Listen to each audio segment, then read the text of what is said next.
Thanks. All right, let's start the story again. All right, so someone was watching John. Let's find out who. Should we go to the next page? All right.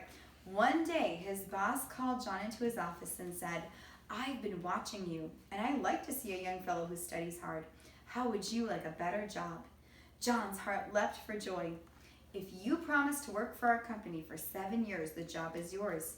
Besides the job, you will receive free training from the government." John paused. He stood very still, not saying a word. Finally, he spoke. Slowly, he said, "I cannot promise to stay 7 years. I belong to another master." "Who is your other master?" his boss asked. "The Lord Jesus Christ," John replied. John had not forgotten his life belonged to God. His boss became so angry.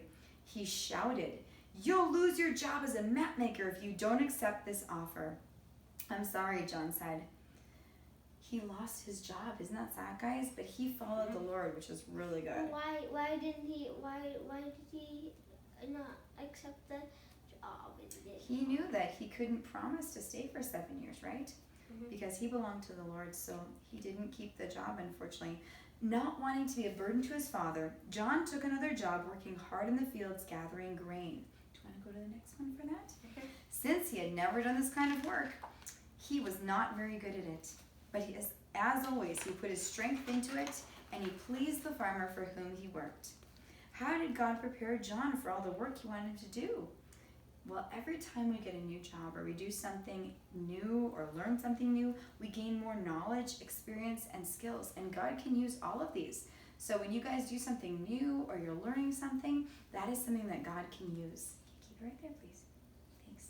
Good job. Okay, so one day, John decided to pack all of his belongings and prepare to go to Glasgow for work. Since there were very few trains and the stagecoach cost too much, just so they can see it, okay? Because they like to see your beautiful face. Okay. And there were very few trains and the stagecoach cost too much. He started to walk the 40 miles. How would you guys like to walk to Grand Forks? Would anybody want to walk to Grand Forks from here? No. It would be very, very far. His mother was wiping tears away as he walked away. John looked back at his home and he didn't know when he would ever see it again. "I'll walk with you for a while," said his father. Together they walked down the road. Both of them were crying and they were very sad. John, he was going to miss his big family so much. After walking 6 miles together, no, thank you. Keep it down, please. Good job. You can go like this. That's okay. Okay, after walking 6 miles, okay, go ahead, go to the next page. He took John's hand. Oh, is it this side? Yep. He took John's hand in his own big rough hand. "God bless you, my son," his dad said. John hurried down the road, fighting back tears. Reaching a bend in the road, he turned and saw his father standing, hat in hand, his long hair blowing in the wind. John prayed in his heart to always live in a way that would please his parents. He wanted to be the kind of man his father was, and that would make them proud. John didn't have an easy time in the big city. He worked and studied so hard that he got sick and had to stop both. His money ran out, he didn't know what to do, but when he was better, he wandered through the streets. Suddenly he saw a sign in the window, "Teacher wanted." John applied for the job and got it. He became a teacher at Mary Hill Free Church School. Who guided John to where he was? Do you guys know the answer? God. Kira knows the answer. God was guiding him.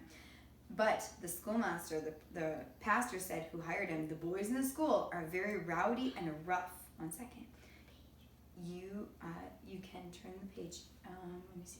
Which one is it? Let me just peek. Oh, not yet. Not yet. Okay. "The boys are rough and rowdy. You will need a cane to make them behave." A cane was a hollow stick or reed used to punish by whipping. "I won't use it," said John. He thought as he put the cane away. "I'll tell you, don't worry."